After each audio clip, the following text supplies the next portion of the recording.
क्या बोलना चाहती हो, बोलो।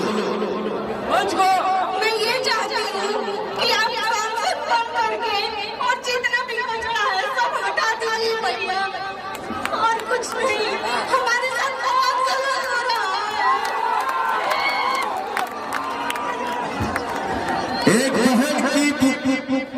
एक बहन का पुकार नहीं बोलूंगा, एक बहन का आदेश मिला है।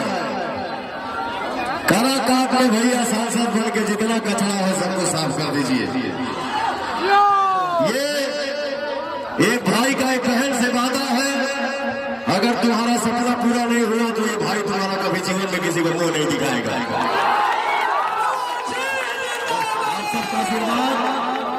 आप सबका आशीर्वाद मेरे सर पे रहे, बस बोलो।